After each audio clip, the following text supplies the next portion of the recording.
Hello, everybody. Thank you for attending OTT Blitz Week presented by Fierce Video. My name is Kirby Grimes, founder of 4320, and I'll be your host for today. Before we get started, I'd just like to thank our sponsors this morning, including Float Left Interactive, IntelliVideo, and Wicket Labs. This morning's session is titled Driving OTT Growth, Data Engagement, and Monetization Strategies. And so you can best prepare yourself for today's sessions. Here's a quick schedule of events. From 11 to 11:15 Eastern, we have a partner interview with CEO of Float Left Interactive, Thomas Schaefer, interviewed by Fierce Video's publisher, Kevin Gray.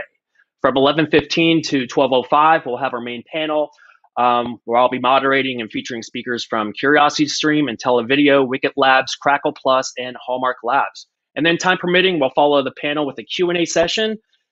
Please submit your questions using the questions and answers tab on the left side of your screen. Okay, so let's begin. Kevin, please go ahead. Okay, Tom, let's jump right into it. Thank you so much for joining us today.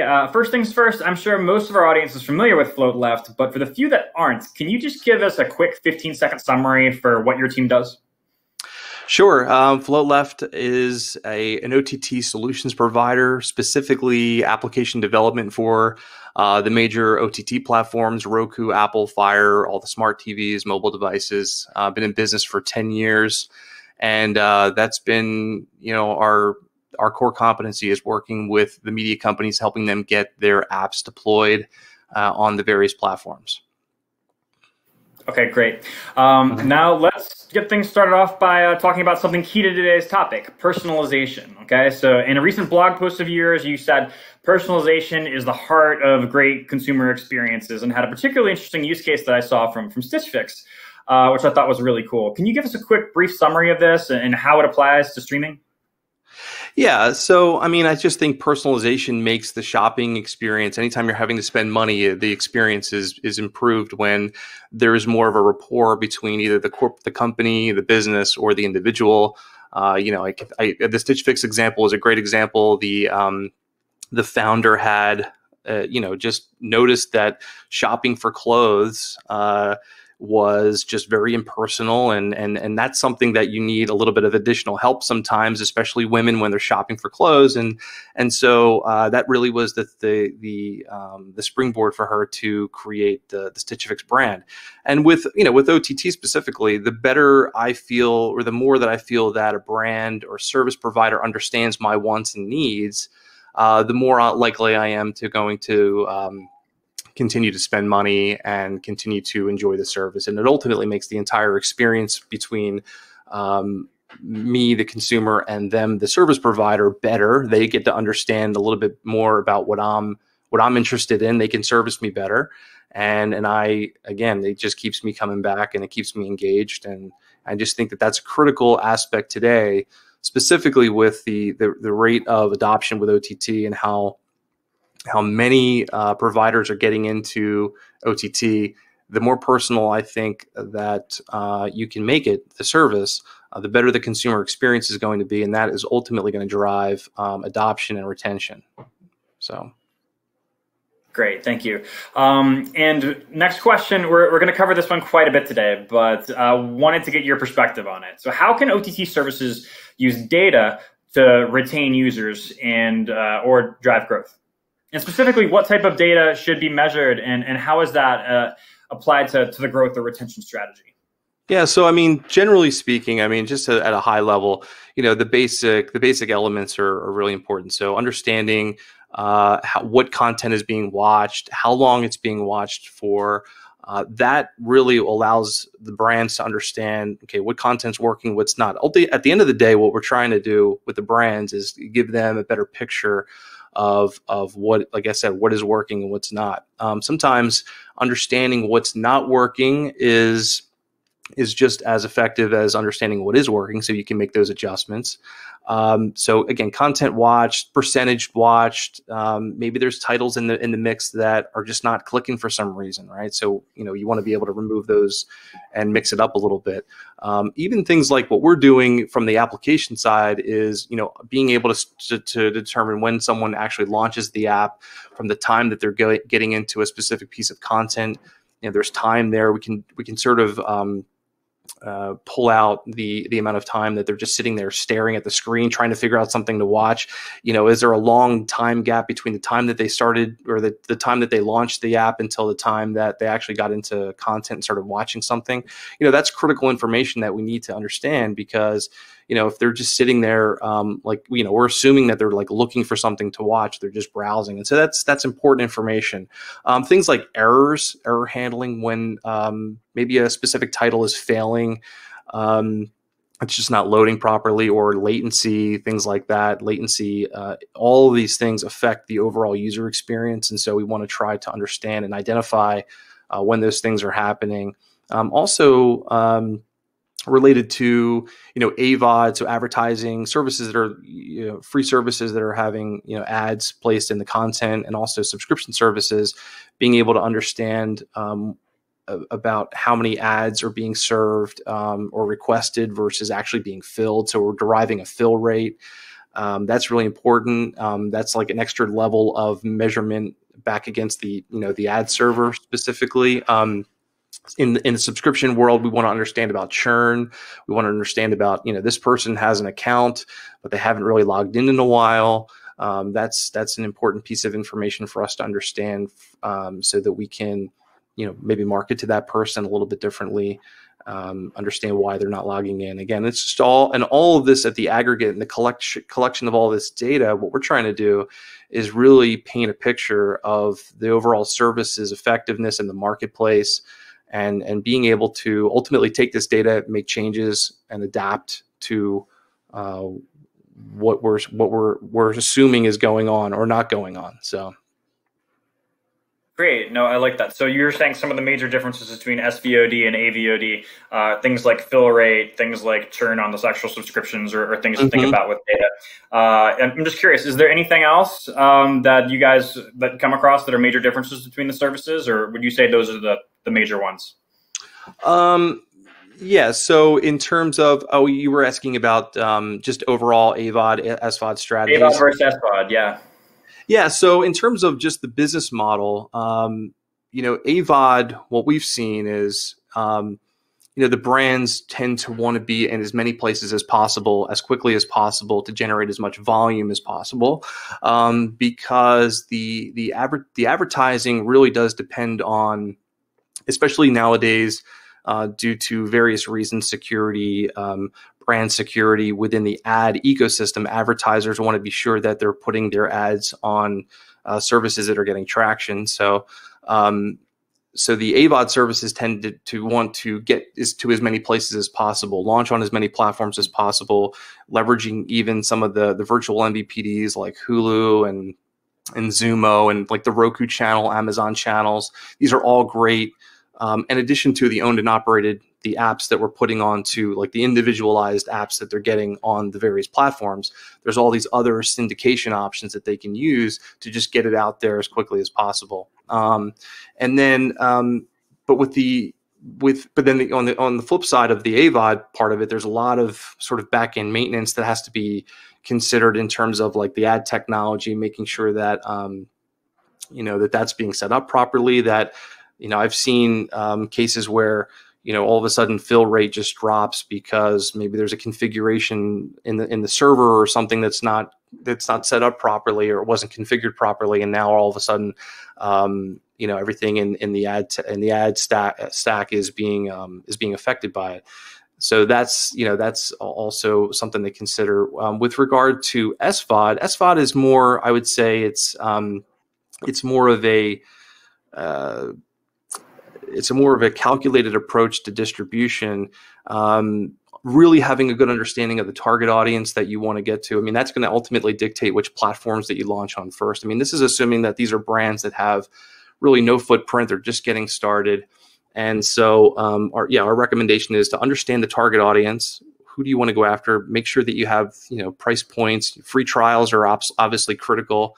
Taking some of that content and what we call like a windowing strategy with some other, like I said, like for the Roku channel, for example, maybe putting some free content, letting Roku run free content on that platform, ultimately driving traffic back to the owned and operated direct to consumer app, where there's a subscription fee for maybe more premium type content. So that's generally the approach with Svod, at least from the partners that we've seen. It's just a more calculated approach. It's a more I wouldn't say it's a slower build, but it's not the kind of thing that you want to just put it on every platform that you can right out of the gate. That's just not the right approach. So that makes a lot of at a high level. So.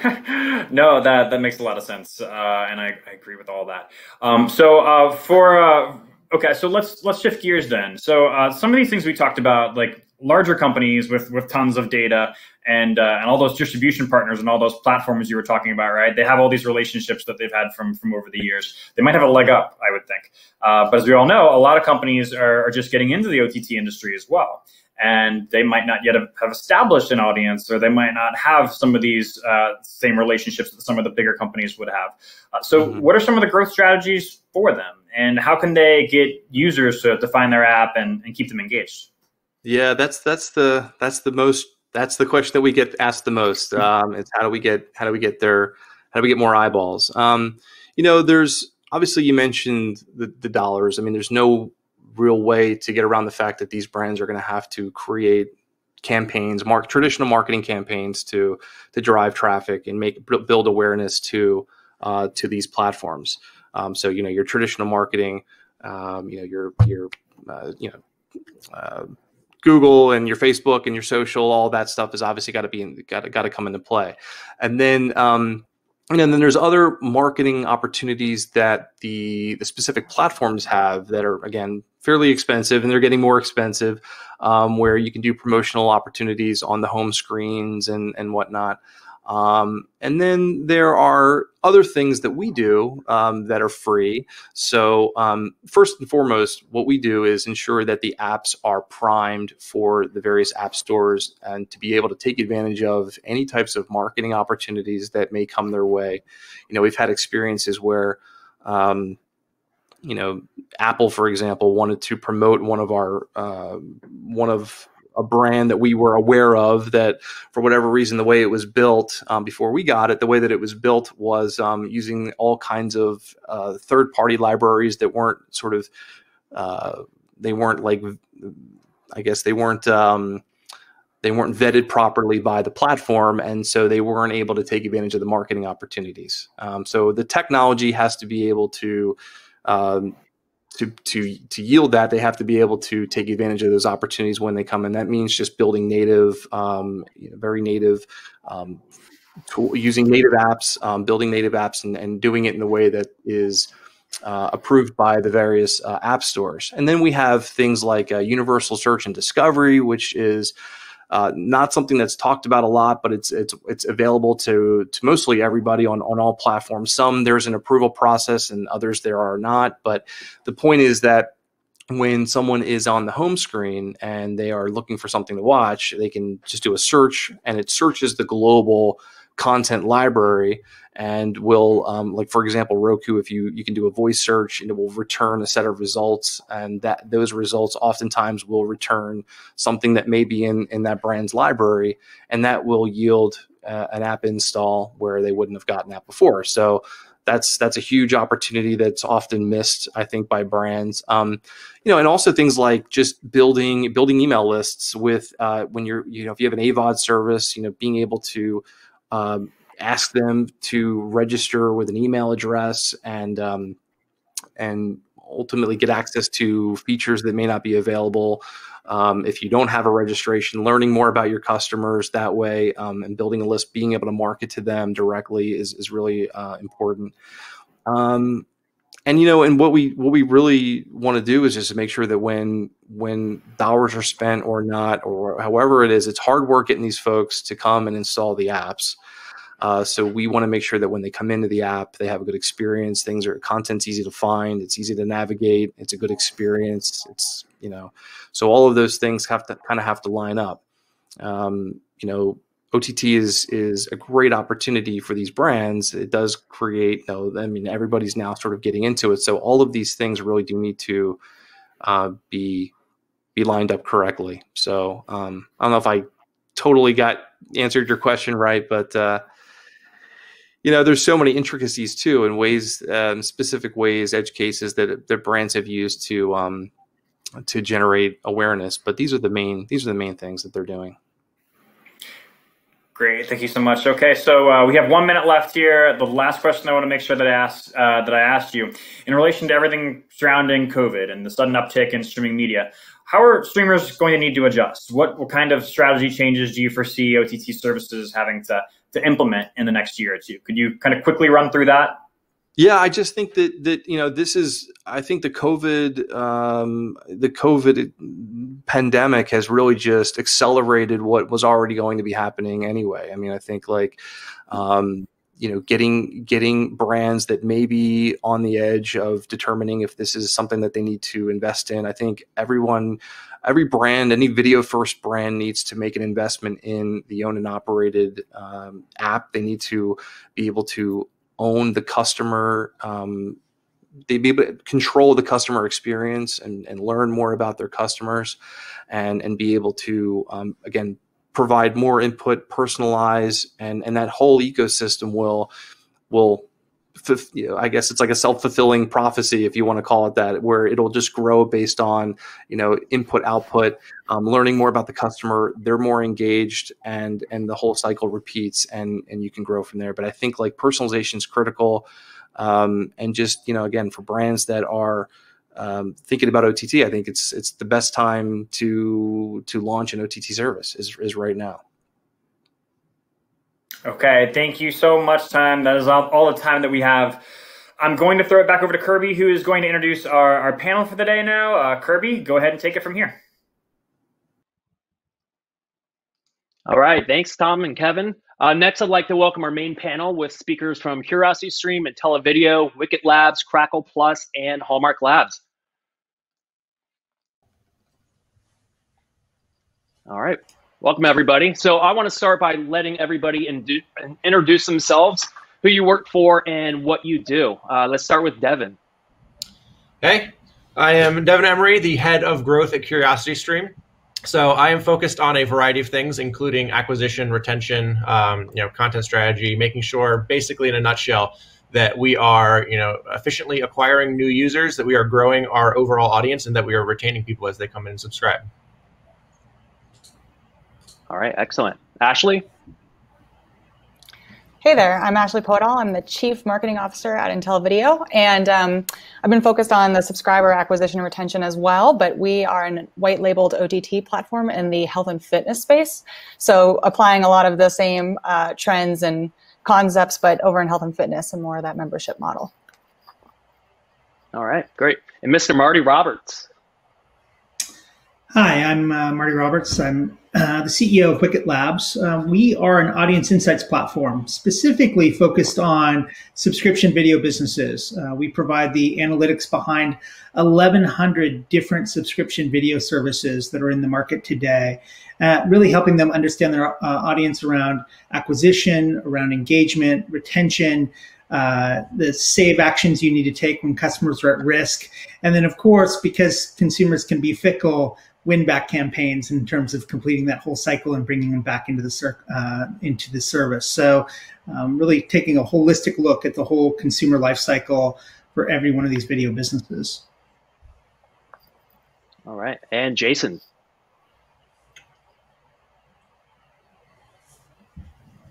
Oh. We can't hear you, Jason.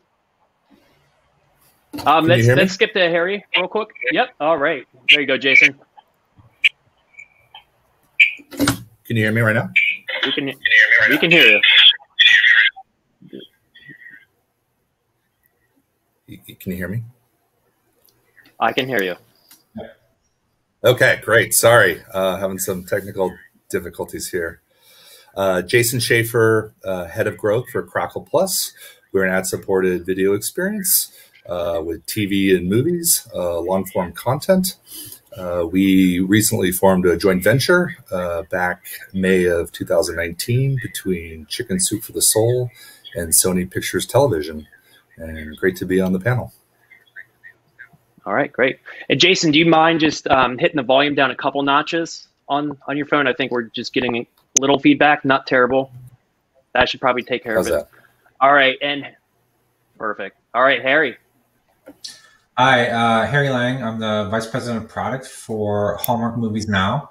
I'm with Hallmark Labs, a subsidiary of Hallmark Cards, and Hallmark Movies Now is a SVOD service for the Hallmark channel. My team and I oversee all of product development, product management for the service. It's available on practically every major streaming service. And I've been with the service for about 6 years. And in that time, we've undergone tremendous growth and seen a lot of change in this space. So happy to be here and share with some of the things that we've learned. All right, right on. So Tom mentioned this in his keynote, so I thought that let's just start here and open it up. So in 2009, the concept of OTT was all about giving consumers the ability to watch what they want, when they want, where and how they want it. But as more services and apps launch, there's a rebundling also happening in the industry. And basically now not only can consumers watch what they want, when they want, where they want, they can buy services via any numerous ways. So for example, I can subscribe to Hallmark Movies Now via Hallmark's app on Roku, or I can buy it through the Roku channel. I can sign up to Curiosity via Fire TV, or I can access it through the Amazon Prime Channels program. Or Crackle, for example, I can use the Crackle app on any one of these platforms, or soon I will be able to get access to that content on Plex, Xfinity Flex, and Fubo TV. So my question I'd like to get from all of you is what's more important, product or distribution? And then what's the future of direct-to-consumer apps? Let's start with Ashley. Sure. So, I think it's incredibly, we began as an app. We would put our app in the store and our clients, subscribers would sign on through it. And we quickly moved away from that when we really focused on health and fitness.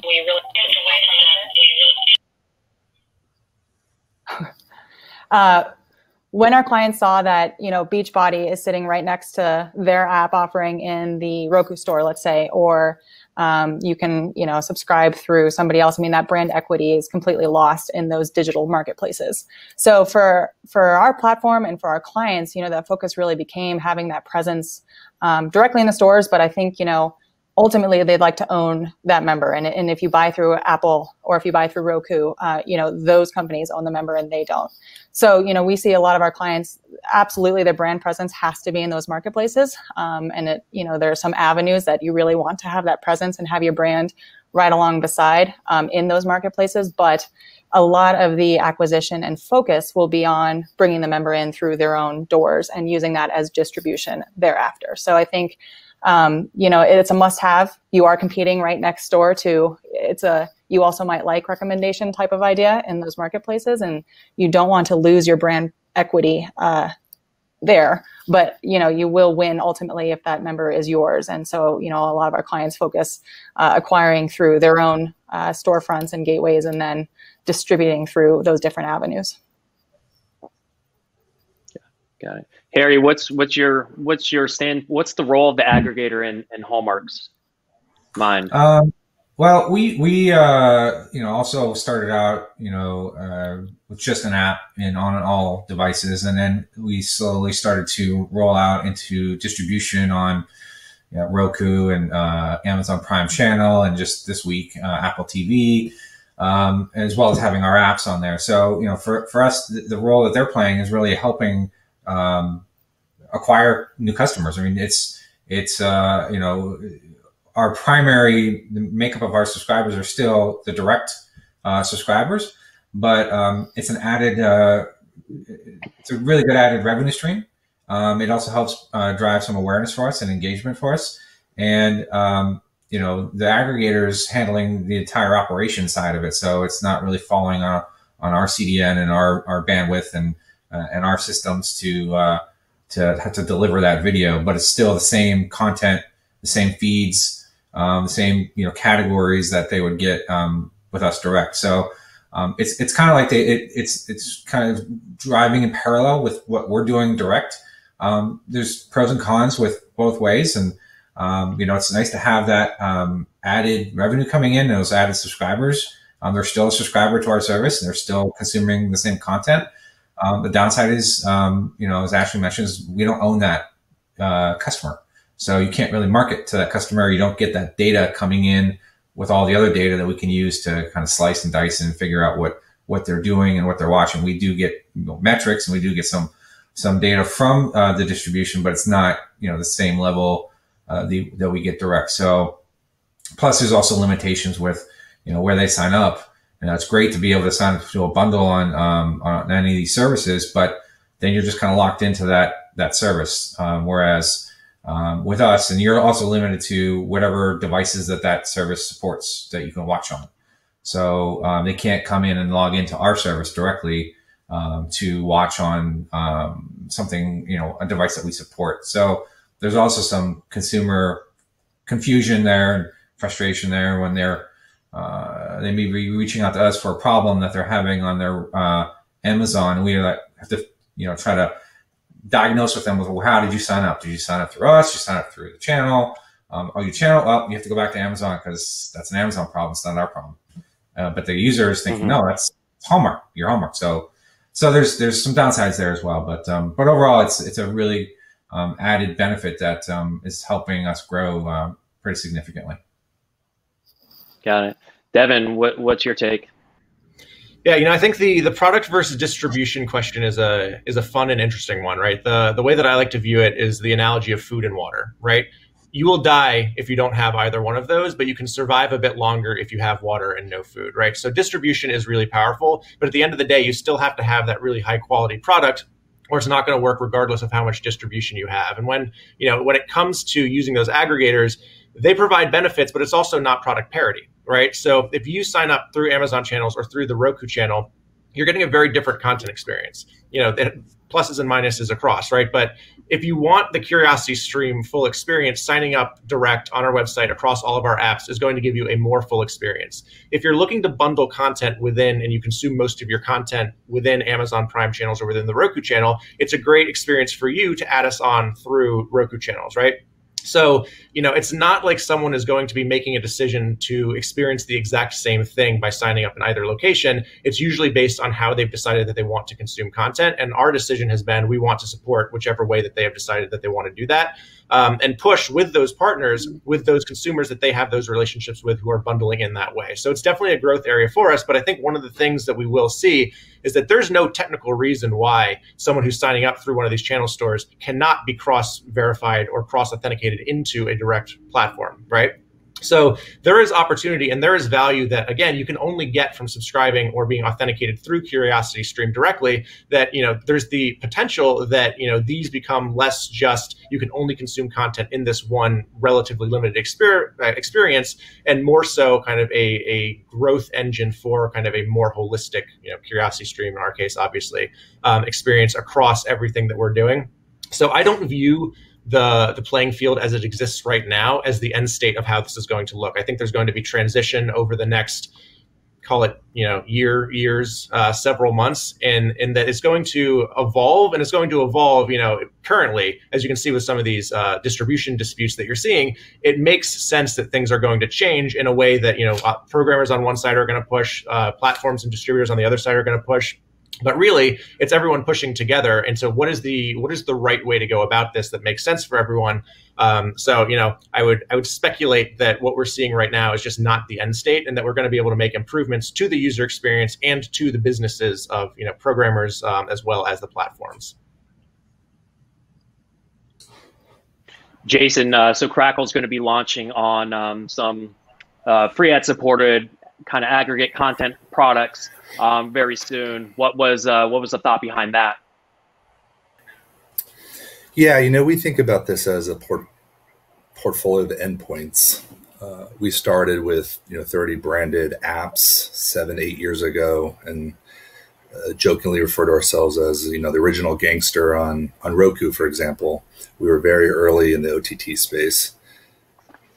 Now, as the OEMs and the distribution channels are moving more towards what we call digital linear, VOD, programmed horizontal channels, we want to be there.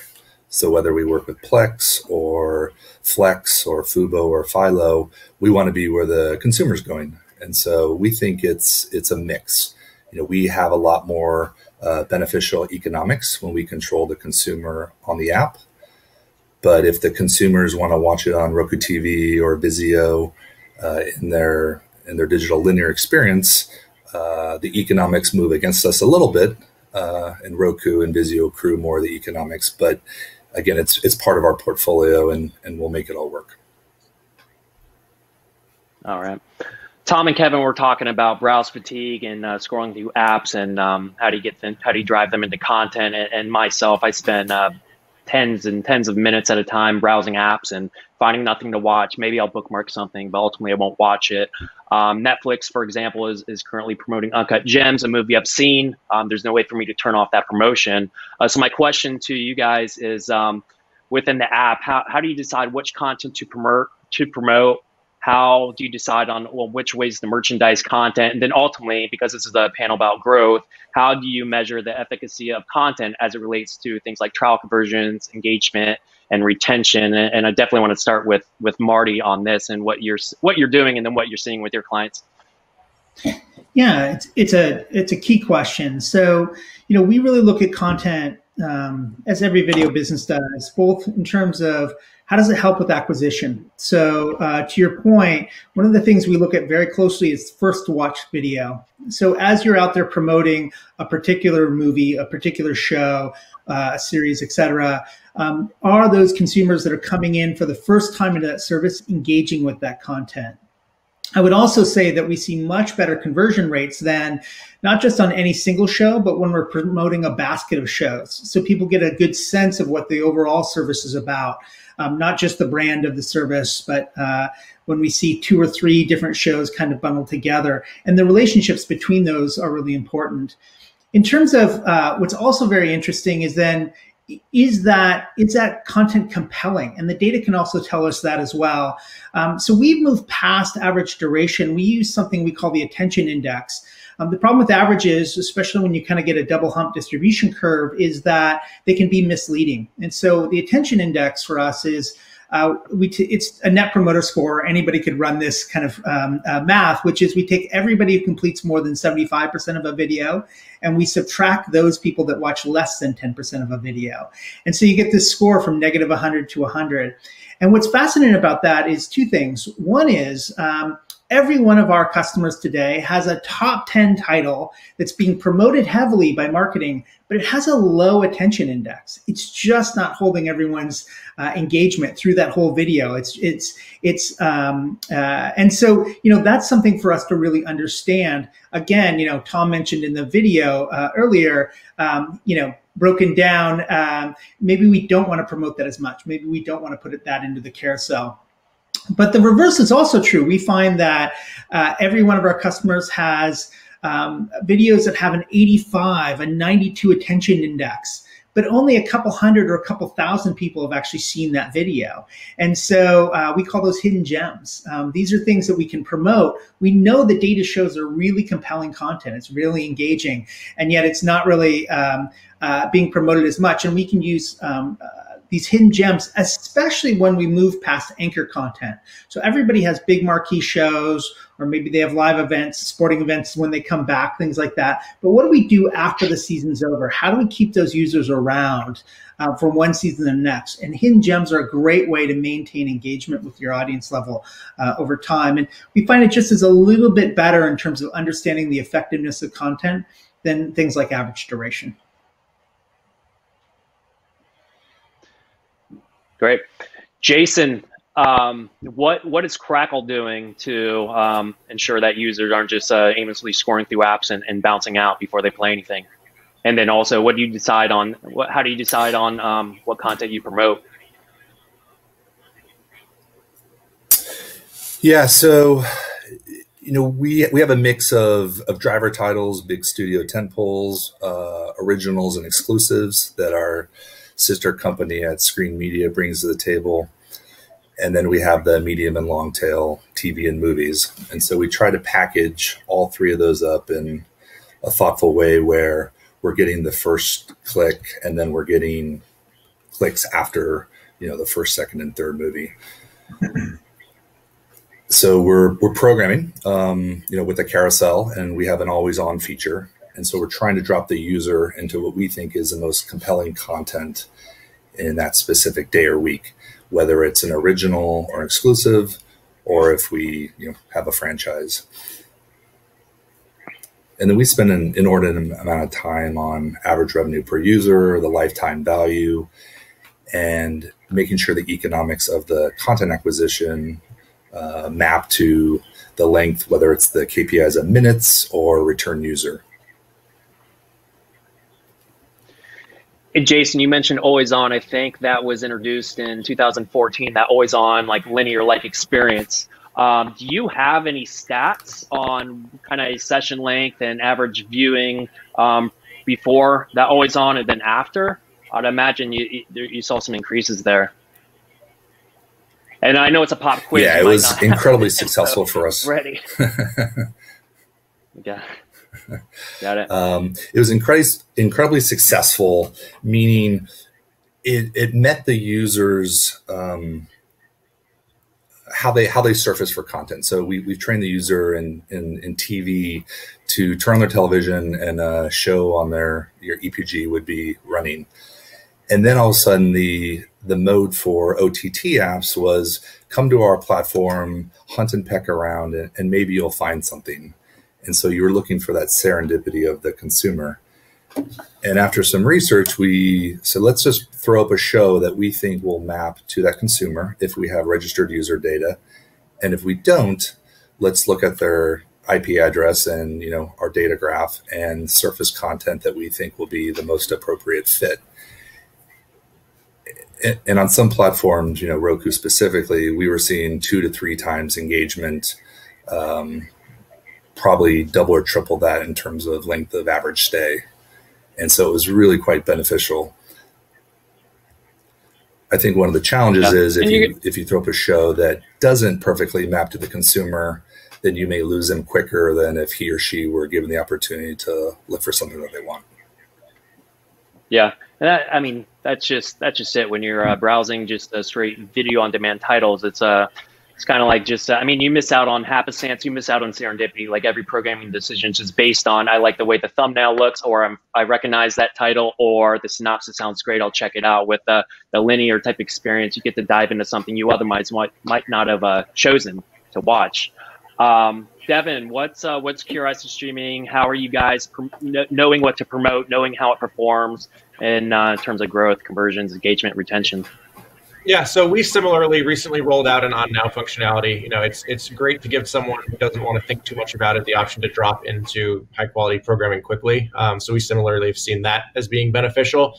And then we're also in a little bit of a unique place, right? Because we are not built on studio IP or, recognizable TV franchises to the extent that a lot of other streamers are. So, one of the things that we're focusing a lot on is where do people's interests overlap, right? So we serve the full factual category. So, history, nature, science, technology, space, you name it, we have it.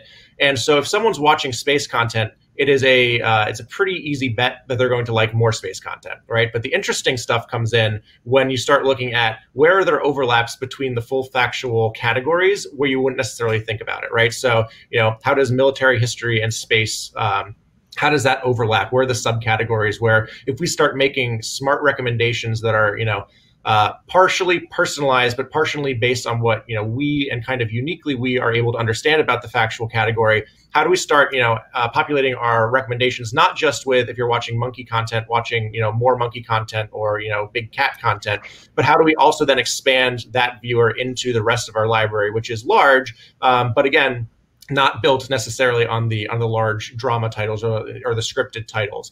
So we focus a lot on that, where there are cohorts that overlap along those lines. And then, of course, there's the personalization aspect where, each individual is going to give us signals that we can use to float. But, the content recommendation after the home screen, after watching potentially on the on now is really important and, really key to getting them to stick around.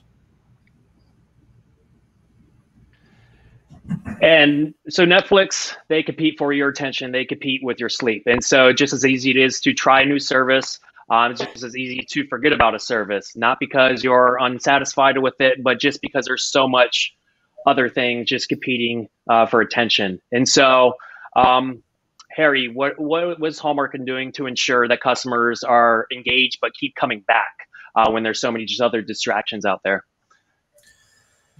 Yeah, I mean, you're right. There is a lot of choice, and there's a new OTT launching every month, it seems, or every other week practically. But we use a combination of push messaging to ensure people are actively engaged with what's launching this month, what's any special programs that we have going on. Email is also a big part of that. It's very actively use email marketing, very targeted marketing that's also based on what users are doing in the app, so we can have relevant emails, not just generic emails.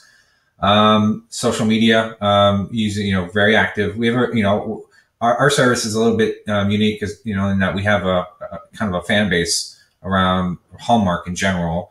So very active social media, very active communities. That also helps. I think that combination of all of those things really helps people come back and keep them engaged. And then there's other tools that we use that have been mentioned before, such as universal search is something that helps engagement. And when people are looking for something to watch, they can just search and they find that that's available in our channel. It's something that can help either drive an acquisition, it can help drive engagement, and it can also help reduce churn if somebody is thinking that there's nothing else to watch, and they can discover something that they might not have found by just browsing in the app. So a couple of different things. And then Harry, also, you're talking. Go ahead. I was going to say, are you talking about universal search, like on the platforms, Roku and so forth? Yeah, okay. Yeah, Roku, Amazon, Apple TV, all of those can help with engagement and ensuring that you're keeping your customers, your subscribers engaged and reducing the churn. And another way of helping engagement, it's kind of might not be something that you would directly think about, but our care team, our customer care team, really helps people, because we get people calling in, and if you're able to really help them resolve their problem or answer their questions, and really take the time to make sure you're available 7 days a week, either email or phone, something that is a small part of helping with not only engagement but retention. If you can make the customer happy, keep them happy, keeps them engaged, it also helps with the brand, the affection towards the brand, and keeps them as it helps with what I'm trying to say, long-term value as well for the customer. Harry, something I want. Go ahead, Marty. One thing I was just going to add to that is that we do a deeper dive on engagement and look at frequency of use, and that's been a really important factor for us. So we start to look at users that obviously are engaged, but then they fall into a recent category. They haven't watched anything in the last week, but they have in the prior 3 weeks. Or then they become idle. They haven't watched anything in the last month, but they were active in the 4 weeks prior to that. We find that those idle customers, when you actually look at the lifetime value of them, can be 30 to 50% lower than your engaged users today. And so where you might have a normal, as Harry called out, a normal engagement email that goes out every couple of weeks, for that particular cohort, you got to hit them more frequently. You really have to get after them maybe every week, maybe even more aggressively, because they're drifting away from the service. And it's a really key cohort to get to pull them back into the service to really extend that lifetime value with them.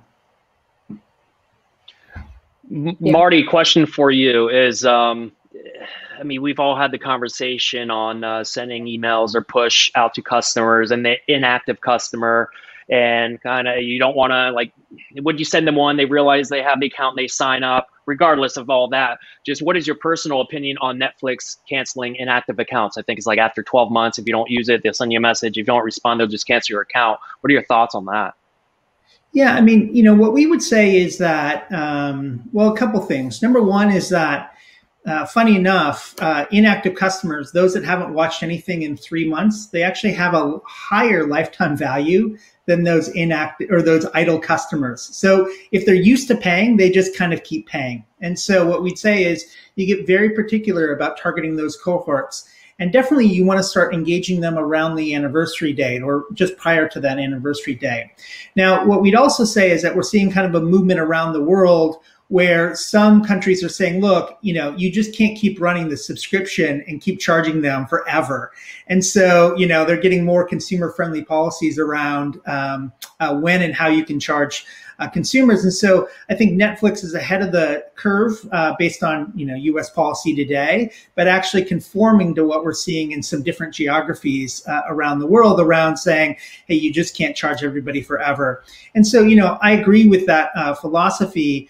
But again, consumers are pretty fickle in this particular space. And so everybody really needs to develop an ability to say, how do I run a great win-back campaign? How do I identify fans of a particular show or a movie and I have something similar or the next season?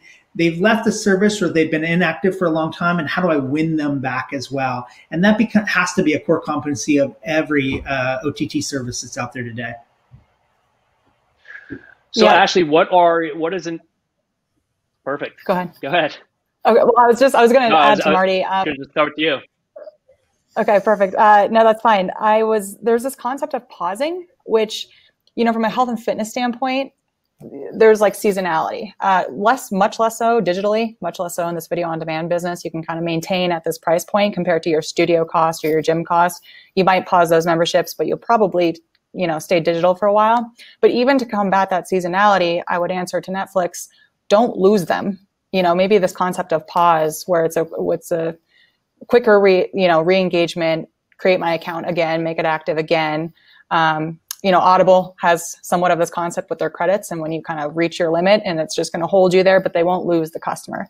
And so we work on a similar concept where maybe let's not just cancel. Hey, instead of canceling, we're starting to develop this whole concept of pause or upgrade thereafter. And so, instead of losing all those hard-earned subscribers, let's keep them, let's kind of nurture them, let's re-engage them, but let's not just completely lose them and their accounts and stored cards. So I think from our perspective, that health and fitness, standpoint, I think that's a really important concept that's coming along, especially if you're going to cancel your account for the summer or something like that. So that seasonality, I think, has driven that concept a little bit further for us from that standpoint. But I think it can be pretty important from kind of any of these recurring membership services.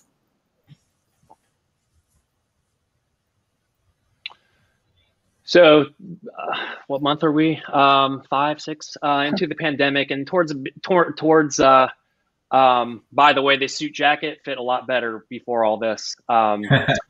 Towards the beginning of the pandemic, a lot of services and your guys probably included began extending free trials. According to Parks Associates, more than 40% of U.S. broadband homes trialed an OTT service during the time. 8% of the households trialing 4+ services. So certainly people are sampling more services than ever. And then also this Parks, same company, reported that 58% of U.S. broadband households converted to fully paying subscribers of a service. Last month, though, Disney Plus stopped offering free trials altogether. So question I'll ask Harry, just because when you guys opened up your service, my wife is probably one of the biggest Christmas movie aficionados, and now it's Christmas in July, so it's always Christmas time here at the Grind's house. But what, at your standpoint, Harry, what's the importance of free trials? Well, I'm glad to have you guys as a streamer. But yes, it is a big month. July is a big month for us for Christmas. Free trials are really important for us. I think when we evaluate. We've always had a 7-day free trial, and the free trial conversion does quite well for us. And we did experiment as well. We did extend our free trial in like April. We started offering 30-day free trials, and then we now have rolled back to 7-day free trials. I think it's interesting. It's in Disney case or Netflix case, or when you're that size and you're that type of content, that amount of content. I think people are a little less hesitant to just jump right in. If you're I'm sure Disney's conversion from free trials was, really well. It probably did extremely well for them, and dropping the free trial conversion, the free trial itself, I'm sure it hasn't had a major impact to people deciding, I might not want to sign up for Disney, because they know what they're going to get. They know the library. It's got a rich, long history, and it's something that it's just kind of like, you don't even have to think about it if you're a fan of that content. So for us, I think we need to still, we use this as a good way for people to just give them a chance to try it out. It's kind of kind of extending a little bit of a trust between us and the consumer, that we're just let you try it out. If you don't like it, you don't have to pay. But most people end up converting anyway. So I think if we removed it, we may have somewhat of a drop, but I think just the fact that we offer the free trial, it's more of a no strings attached type of offer for a user. And I think that helps just build a little bit more affiliation for the brand. Got it. Is that something Hallmark has tested or thought about testing, is removing the trial?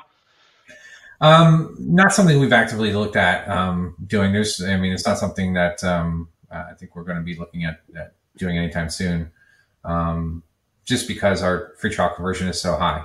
It does so well for us. Yeah. Got it. So CuriosityStream recently phased out free trials, and Devin, can you walk us through that decision and whether you did test it too and how you got to that outcome?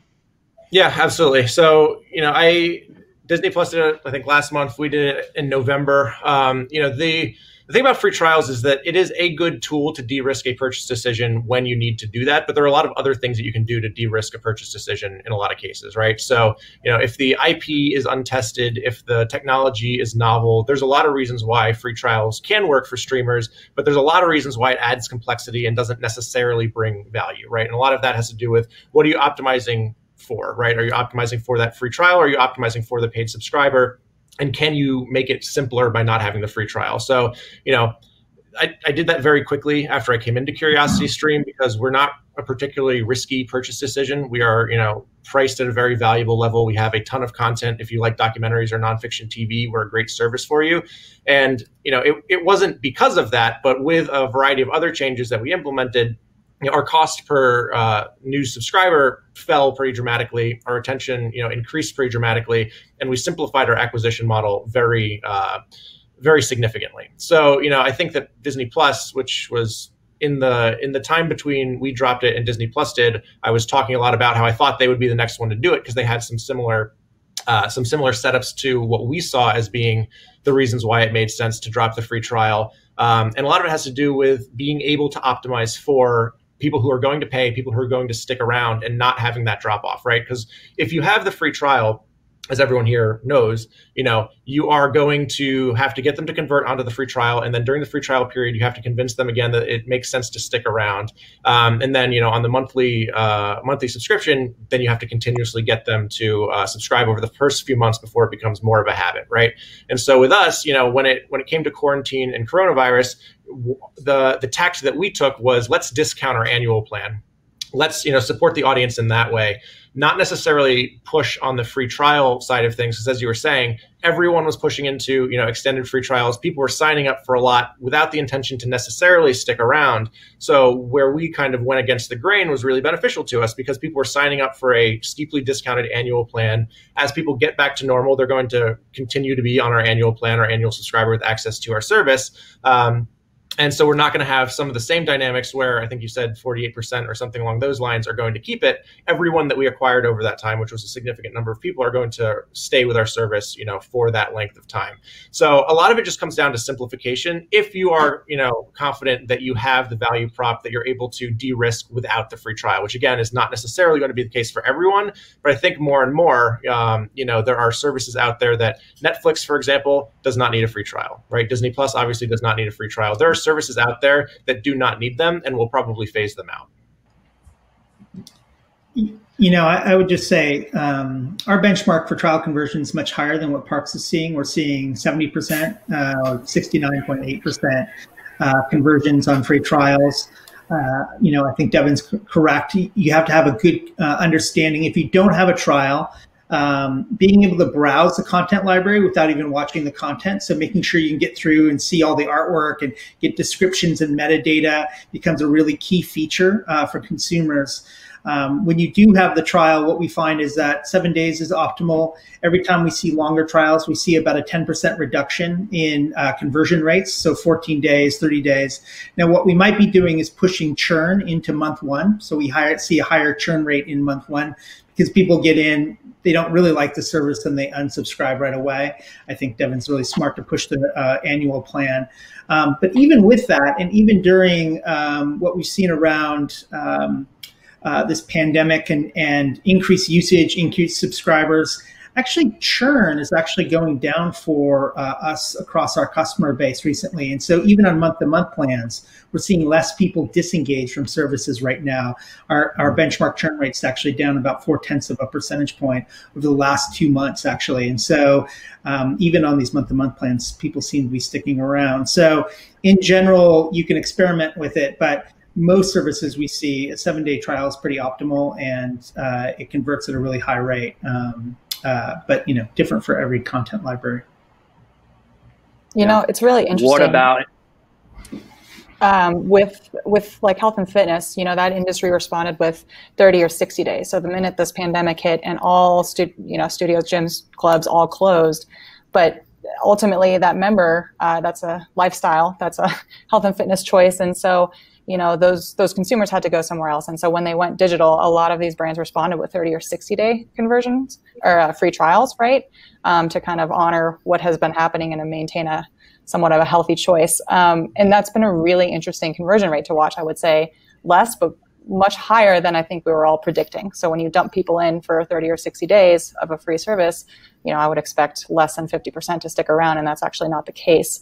Ultimately, I think they've all gone back to about 14. So with entertainment, the 7 days is really interesting to me. Maybe you can get in and start consuming content more often. But from, our content perspective, I think that's slightly longer time to make a habit and create that intention to use your content. Our sweet spot's been like 14 days. And not as dramatic if you increase from a 10% drop, but it's certainly 30 is almost, it doesn't really do anything for you. Certainly at around 14. That sweet spot's there. And I think that's probably to create a little bit more of a habit and use that content in a slightly different manner than, the entertainment consumption is much more readily available and easy to plan into the day sometimes. So it's just been a really interesting time, especially with this pandemic. None of our clients ever offered a 60-day before. And now that we've seen this, it's been really interesting to see how that's played out for their market share. And so last question I want to ask you guys before we jump in for Q&A is talking about the pandemic. And I'm sure every single one of your companies and your clients have seen lifts of engagement, downloads, all sort of that. And we hear about some of the same stats too. I mean, Netflix has, I think, 28 million subscribers in the last 2 quarters alone. So obviously streaming is up. However, what are you guys seeing? So as streaming goes up, as consumers are willing to sample more subscription services, depending on whether mandatory or self-imposed quarantines continue, and then what that does to the economy, people are also going to pare down subscription services. So I imagine all of you have seen growth. And then on the ad side, and Jason, I'm sure engagement has been up, viewing has been up, but also the ad market is kind of very challenged this year. So can you guys can you talk about not just the gains and the lifts you've seen, but also some of the challenges and then opportunities you've experienced?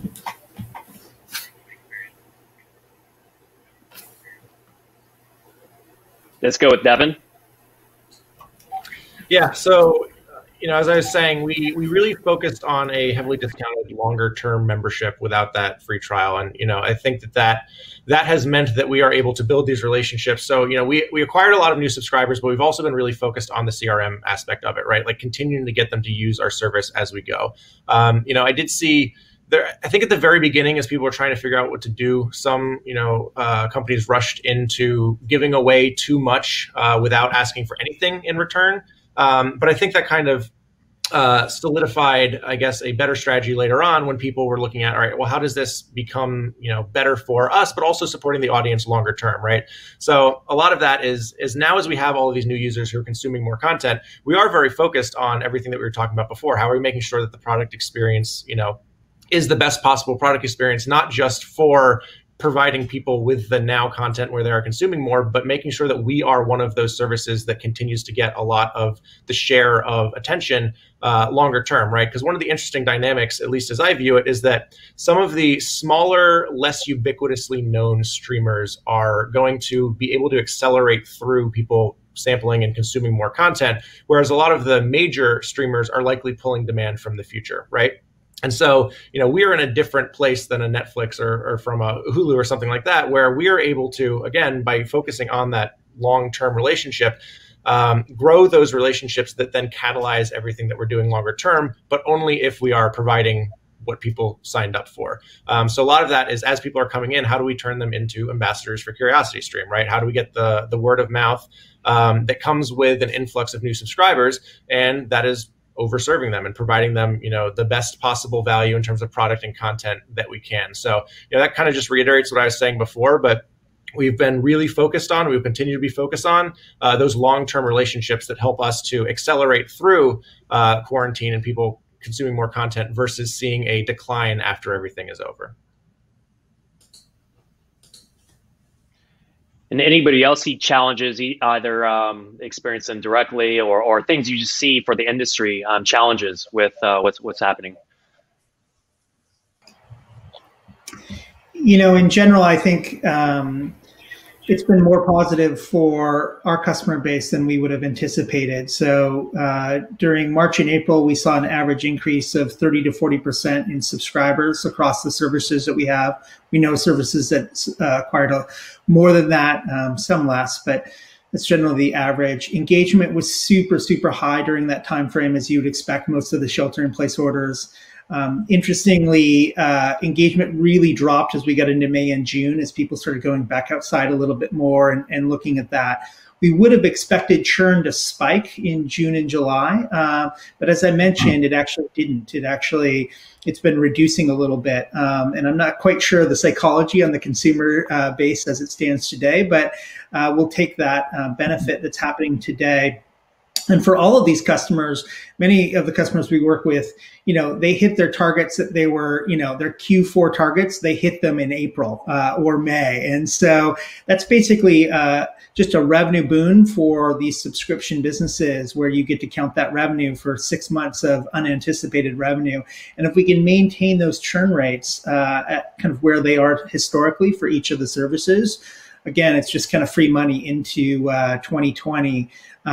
So a little bit of bright side in an otherwise kind of dark and gloomy environment. So, yeah, I would echo that. That's similar to what we've seen, as what Marty was saying, as far as our growth during the earlier parts of the pandemic, and then churn rates have consistently stayed, low, and have actually even now dipped a little bit even lower.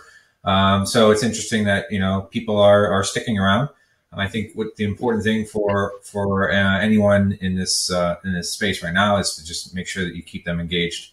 That's the biggest challenge, is just to keep that bump that you weren't really expecting to have this year so early. As you now go into the really important fourth quarter, especially for us, fourth quarter is always huge. So now it's going to be even a better year because of the lift that we've already seen. But the important thing now is to keep them engaged, and we do that through a variety of things that we've covered already, with marketing, but also just programming. Each month there's usually some sort of special theme. This month is Christmas, and we just continue that on and make sure that we retain those customers throughout the rest of the year. And then after that, the important one is January, when you start to see a huge churn, as people were just binging on Christmas content. And then the strategy will at that time will be to minimize that churn in January. Got it. Yeah, I think. And then last. Go ahead, Kirby. Go ahead. No, go ahead, please. Yeah, no, the engagement, maintaining everybody that you just acquired, that entire market just opened up and looked for solutions and decided to try many more services. But knowing, back to our earlier question on this panel, it was understanding who's searching, like the intent, not just who's watched what and their relationship from this piece of content to that piece of content, but that intent. Why did they come in? Kind of answering your whys from these subscribers. Why did they come in? Where did they start? And why did they move on to the next thing? And we know, for instance, filtering and search is huge. So if we can drive that consumer, that new consumer who may not know us from anybody because we acquired them for $1 during this time period, if we can put them more on the trajectory where they really have no loyalty to us yet, but we kind of understand our top personas, I think, the work really comes at driving those types of personas through your experience. And it touched on what Marty said earlier from that relational content, but then also driving that positive experience and getting them a win, continuing to get them the wins throughout the year and building that loyalty from almost nothing. The acquisition was pretty stunning. We grew like 800%. Most of our client bases are sitting at 350% larger than they were from March 16. But really, there's no affinity yet. So almost all the acquisition work right now is going in during the retention part of things and the engagement. So I think identifying, being really critical on what's going well and driving that forward for these new people, I think is the biggest thing to focus on. Biggest challenge. Jason, anything to add real quickly on what you've seen on the ad-supported side during these times? Yeah, we had a really healthy February, March, April with consumer growth, and that allowed us to take some risks on our product and content. We launched a homeschool content offering to talk to mom as head of household, which was a little bit broader than our normal target audience. But what that allowed us to do is to talk to new advertisers that we potentially wouldn't have talked to with our normal day-to-day offering. We're seeing direct sales come back really strong. Our SSP and our programmatic revenue is a little bit slower. And we're suspecting that, a lot of the big MVPDs that push some of the money, the reseller channel, they lost sports, they lost Olympics. They're climbing back a little bit slower. And then on the local level where we get a lot of local DMA spend, that's coming back a little slower than direct as, mom and pop pizza shops are trying to figure out their balance sheet. But we're really hopeful with political climate taking place that we're going to see a lot of spend on both sides of the aisle, and we're super positive going into Q3. Great. All right, so I want to open this up for Q&A, and we're going to bring Tom back. All right, there he is. So my first question here for anybody who wants to take it is, knowing that the customer relationship is everything, what have you seen work for you to get customers to sign up directly with you versus signing up through partner distribution channels like Amazon Prime channels, Roku, and Apple? What I was saying a little bit earlier is that it's a very different product experience, right? And so there's things that you can build into your owned and operated apps and experiences and even ancillary benefits that cannot be replicated through one of these channel stores, right? So a lot of it is making sure that people who are interested in consuming your content or interacting with your brand in that way are finding you in that way, right? And then there are going to be people who more so want the convenience of bundling you into one app where they're consuming all of their premiums content. And that is a bigger benefit to them than necessarily signing up directly. So, it's making sure that it is clear that it's not the exact experience, that they would get by signing up directly. It's building out some benefits that can only be delivered on your own product, right? And so if that is compelling enough, you're going to be able to drive people who are really interested in that experience to sign up directly, but you're also then going to allow people who are less interested, in some of that, but more interested in a very streamlined, and an aggregated viewing experience to also consume your content in that way. Yeah, we've and seen Devin, it, that annual. oh, sorry, Kirby. I was just going to say, with our partners as well, we've seen that those syndication channels, as you mentioned, Prime, Amazon Prime channels, Roku channel, really help to drive traffic. These are not, it's not a competitive thing. These things work together as a syndication endpoint to drive traffic ultimately to the owned and operated apps. I mean, I think that's the end game, and that should be the end game for all the brands to deliver the content through that experience. Because of all the things that we're describing here, Marty had some amazing insights on the detail of analytics that you can get from that, which you can't get anywhere else. You have to get them into the owned and operated apps. So they work in favor. We actually work in conjunction with those experiences. It's really about just another place to get access to the content, to build awareness, and to drive traffic. So it's worked out really well for our partners. I think +1 on what Devin said for sure. Absolutely building your own a little bit custom, more curated experience, since you are in control of that, of your own app and everything else. So, for us, like those additional features, better filtering, better search, programming, being able to bundle different content together on your own, storefront or library differently than how it's going to be delivered over there. I think the experience can really take over and win. And so being able to market that effectively up top to the consumer. And then taps into our first comment, where this casts a wider organic net. This helps alongside with a net new customer to you that may not have found you through any other medium. So I think, again, they absolutely work together. But I think, setting yourself apart, setting your technology apart and having it work for you differently behind the scenes, I think is what can really win that direct member.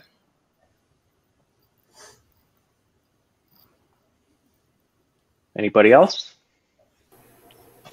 No, it's pretty much all the same. I'm just kind of repeating what everyone else has said is about controlling the user experience can really make a difference. And I think a lot of people, people are using the channels. I think, one benefit is I think most people still look for the app, will search for the app first. So if you can present compelling, onboarding or preview, that whole app store listing is also very important, that you can control and help drive people to check out the app first. All right. This next question is, have any of you seen any difference in lean back versus, let me just read this. Wondering if you have seen a difference in lean back versus engage preference based on gender and or age groups. Like, is there any preference to how somebody engages content type based on the age group or other demographics?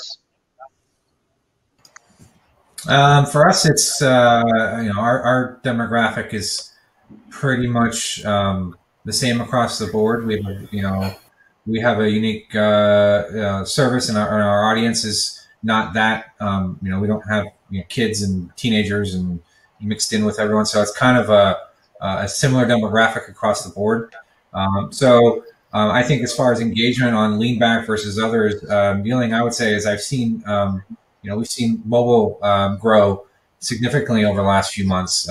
People still prefer the lean back experience by a wide margin, but mobile has actually ticked up a few percentage points in terms of viewership and how people are actually consuming the content. So and that could just be an iPad as well, as that's considered mobile. But that's about the biggest difference that we've seen over the last 6 months. And Harry, do you have data that those people are then coming in through mobile, then connecting other TV devices? Yeah, we do. Through their viewing? Yeah, and we can look at the viewing, how many devices that they are activating, if they're coming in through mobile and signing up through in-app purchase, or if they're signing up through the website and then activating mobile. We're able to determine if they're watching in other means, but for the most part, if they're coming in through mobile, they're sticking with mobile, and they could also be casting as well to their TV, AirPlay, or Chromecast. Yeah, what we see is that Actually, we don't see a lot of great demographic data that's out there today. Oftentimes, it's proxied at a higher level, zip code, things like that. And so, but what we do see in terms of overall device usage is that consumption on big screen experiences, as you would expect, it's about 2.5 times as much as what we'd see on a mobile device. So whether it's a Roku or Apple TV or smart TV, whatever the case is. Interestingly, also that churn rates are about half as much. So as people are consuming on a big screen experience, half as much churn as you would expect on mobile.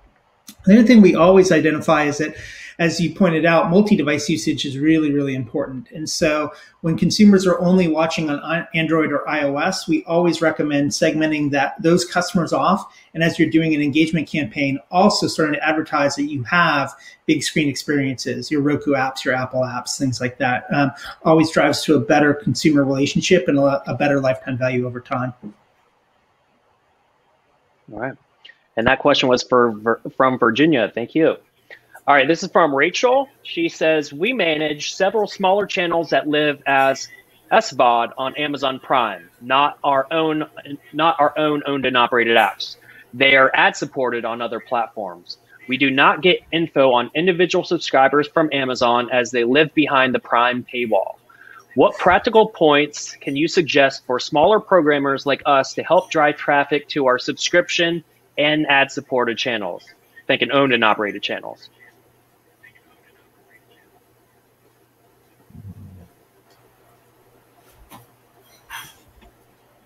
I'll jump in.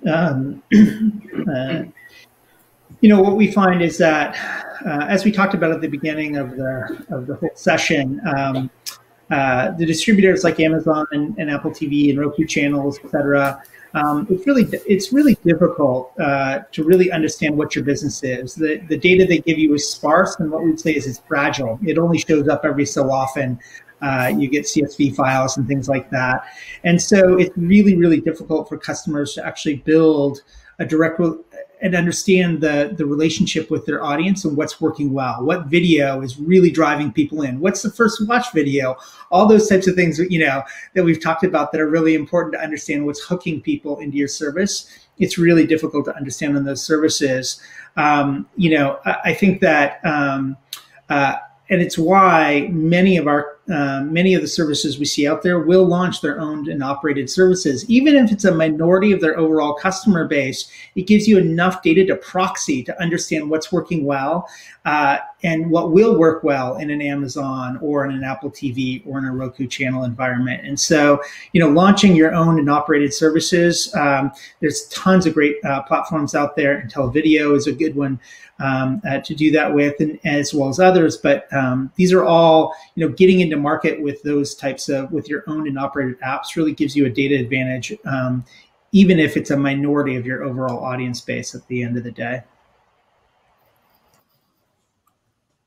Yeah, I think that's why we exist especially in the health and fitness sector. It was a matter of, these weren't digitally core competent companies. They ran great fitness franchises and brands, but to understand in this business, I think that's a great acquisition strategy and awareness campaign and move to acquire people through those channels. But ultimately, you do need some understanding of really what's going on. And since they own the consumer, then I think that very next step is to try and source how you can have that direct relationship and really seek that data. So it's definitely, it's a great way to go to market initially. And I think then maybe you'd want to expand and start looking at your own owned and operated apps.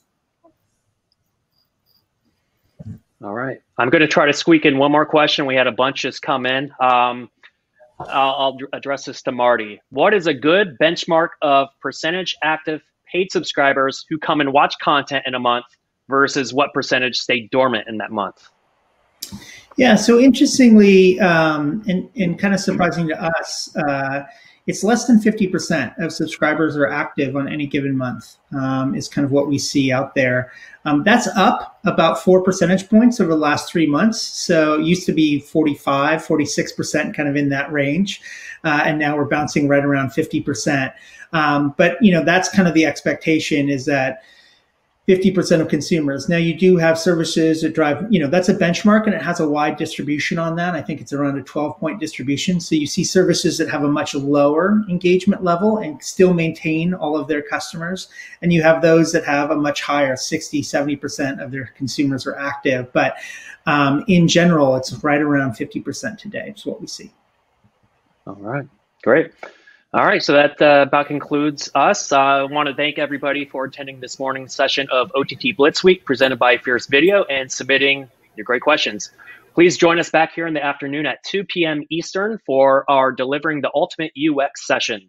On behalf of Fierce Video, I'd like to thank all of our speakers and participating, as well as this morning's sponsors, including Float Left Interactive, IntelliVideo, and Wicked Labs. Thank you.